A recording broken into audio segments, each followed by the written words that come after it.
What's up you guys? Welcome to another TV show review, as today we'll be continuing the short film that was pitched to WB in order to recreate a franchise into what one can hope to be a series, featured film, and many more. And I'm talking about Mortal Kombat Legacy Season 1, released in 2011. Before we begin this episode, make sure you click that subscribe button for more TV show reviews on beloved nostalgic properties from the 80s and 90s. Continuing off from the short film Mortal Kombat Rebirth, which contains some familiar faces, Mortal Kombat Legacy Season 1 contains 9 episodes roughly under 13 minutes each, as it's a fresh new take on the Mortal Kombat universe, giving the property more of a real-life scenario with of course some minor mystical elements to it, yet keeping it grounded for a modern approach. Season 1 expands on the origins of many of your beloved characters and really dives deep into some of the lore to get old fans to admire its new direction and new fans to join in on the adventure. With 1 or 2 episodes continuing off from each other on certain narratives, first let's take a look at the storylines that are more down to earth and realism. So to immediately kick off on the action sequence, here we get Sonya Blade within the Special Forces as she's once again in search for Kano for his involvement in the Cyber Initiative, which we'll get into a little bit later. Unaware it's a setup, Jax ignores protocol to create a rescue mission to save his partner, which in this scene, it's interesting enough to say at least they included Stryker, a character who hasn't shown up anywhere else before. With an awesome fight scene between Jax and Kano, we get to see how Kano's eye comes into existence as well as a little incident to save Sonya, which causes Jax to be hospitalized, foreshadowing his metal arms.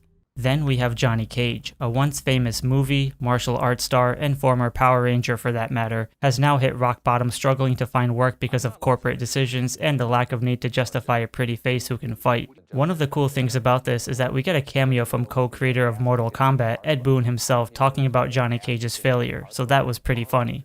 Nonetheless, besides letting his anger get the best of him, things become a bit bizarre as Shang Tsung freezes time to invite him on a project that may change his career permanently if wanted to be taken seriously. Then we get a cool episode on Raiden on how he fell from the skies, but unfortunately is taken as a prisoner in the mental asylum, with no one believing him about being an elder god or the fact that evil's arriving within the tournament called Mortal Kombat.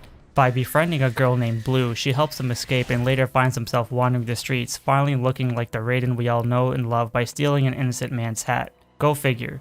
Now we get to probably my favorite part of the season, the Lin Kuei versus the Shirai Ryu. Let's ignore the costumes for now because it's an origin story, but seeing how the once humble life of Hanzo Hasashi and how his clan was murdered at the hands of Bi-Han is always awesome to watch. Not just cause I'm a sucker for ninjas with powers, but there's an emotional aspect to it. The bond between him, his wife, and son shows the emotional side effect after they were frozen to death at the hands of Subzero. Yes, we do get an awesome fight scene, a lot of familiar movesets and signature combos, but what I enjoyed the most is finally seeing a show where they discuss the creation of Scorpion, because not many know that Quan Chi disguised himself as Sub-Zero to make him at fault for the fall of the Shirai Ryu and the death of his family, thus causing Scorpion to create an animosity that goes beyond his clan's rivalry. Although dying, being resurrected by Quan Chi, then manipulating him that Sub-Zero did this while including that partaking in the Mortal Kombat tournament will bring him vengeance is well written for storyline purposes.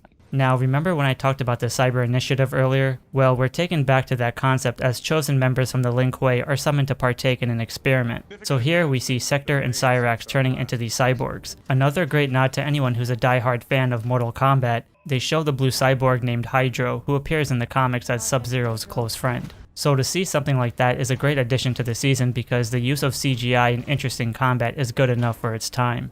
Last but not least, we have the invasion of Edenia from Outworld. The fall of King Jared and the rise of Shao Kahn is done pretty well. With the aid of the Tarkatan warriors such as Baraka to lead this battle, we also see the fate of Queen Sindel and the birth of Kitana. One of the emotional things about this is, aside from being mostly in rendered art animation, the storyline between Kitana and Mileena is always overlooked. Yes, we know that Mileena was a clone due to Princess Kitana not obeying her allegiance to Shao Kahn, but for Mileena to feel neglected and underappreciated due to her looks is an emotional take on the character because jealousy and rage define her true fate, thus allowing Shao Kahn to be pleased with this outcome. Although some episodes can be open-ended, this season is pretty decent for what it is, although many original die-hard Mortal Kombat fans may not appreciate it too much, simply because it's a departure from what it's truly supposed to be. Nonetheless, personally, it offers a unique twist on some origins and a decent job at reintroducing to us what Mortal Kombat is. Although there's still a lot more to be uncovered in the second season, its short runtime was paced well enough, leaving some episodes to be desired more. Therefore, Mortal Kombat Legacy Season 1 gets a B.